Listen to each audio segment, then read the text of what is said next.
তোমরা যে আগের ভিডিওতে দেখেছিলে বিদায় পর্যন্ত, তারপরে এই বাড়ি থেকে শুরু হচ্ছে আমার জার্নি। তো পৌঁছে গেছি ভোর ৩টের সময়। তো সেখানে আশীর্বাদ করে ঢোকানো হলো। তো তারপরে একটু বসেই ছিলাম, দিয়ে সকাল হয়ে গেল। সকাল হয়ে যাওয়ার পরে বাপের বাড়ি থেকে যে জিনিসগুলো আমাকে পাঠিয়েছে, তো সেটা পৌঁছে গেছে অলরেডি। তো ভাইরা দিদিরা মিলে নিয়ে এসেছে। আর প্রচণ্ড পরিমাণে রাস্তা খারাপ, অনেক জিনিস কি একটু টুকেটাকে আর কি চ্যাপসা বা ভেঙে এরকম খুলে টুলে গেছে। চলো তোমরা দেখতে থাকো, এই ভিডিওতে সবটাই দেখতে পাবে কী কী দিয়েছে না দিয়েছে।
নিয়ম, বিয়ের পরের দিন তোমার হচ্ছে ঘোড়া খেলা হয়, মানে পুকুরে স্নান করতে হবে, দাঁতুন মাজতে হবে।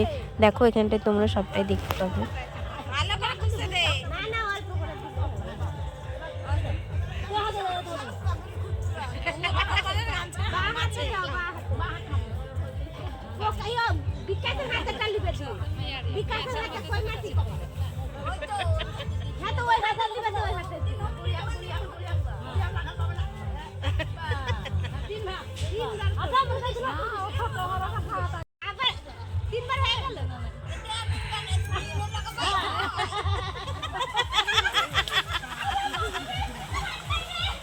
যেই নিয়মগুলো করার পরে এখানটায় যে চোখ বন্ধ করে আমাকে আর ওকে মানে চোখটা ধরেছিল, দিয়ে তারপরে সবাই মিলে মানে দুটো ঘোড়া লুকিয়ে দিয়েছে, ঠিক আছে। দিয়ে তারপর অনেকক্ষণ খোঁজাখুঁজির পরে দেখো দুটো ঘোড়াই পেয়ে গিয়েছে।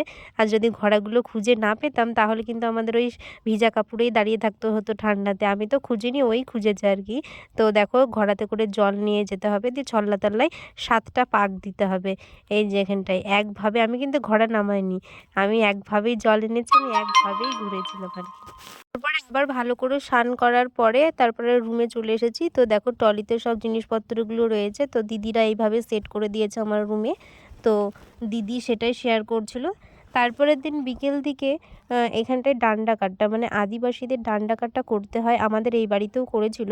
তো এটা নতুন ঘরে যখন ঢোকা হয় গৃহপ্রবেশ বলে, ওটা আদিবাসীদের এরকম ডান্ডা কাটটা করে আর কি।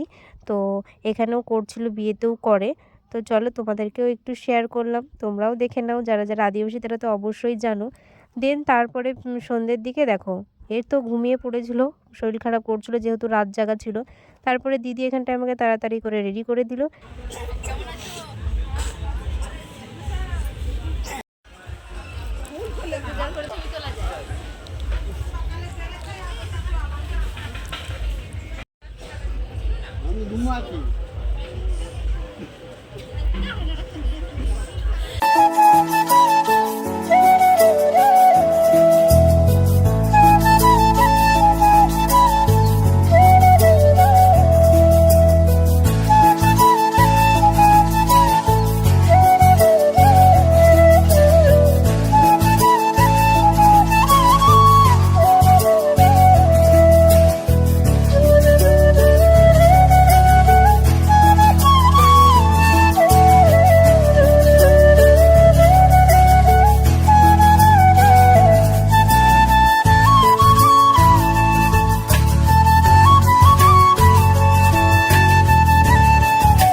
যেহেতু দেরি করে এসেছিলো তো দিদিদের সাথে একটু ছবি তুলে নিচ্ছিলাম, দিয়ে দেন তারপরে নাচের দিকে আমরা যাচ্ছি পিসি আর আমি। চলো।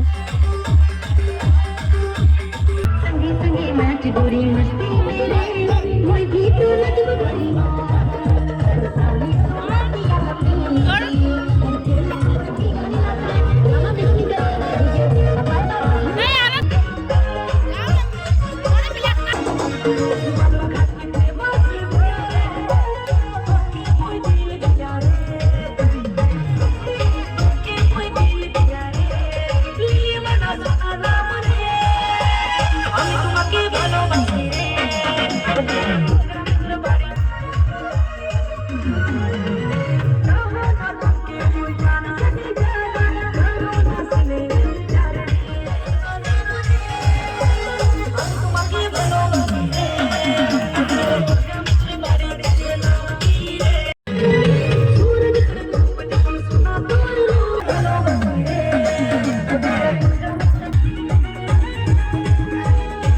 অনেকক্ষণ নাচানাচি করার পরে আমরা এদিকে খেতে চলে এসেছি।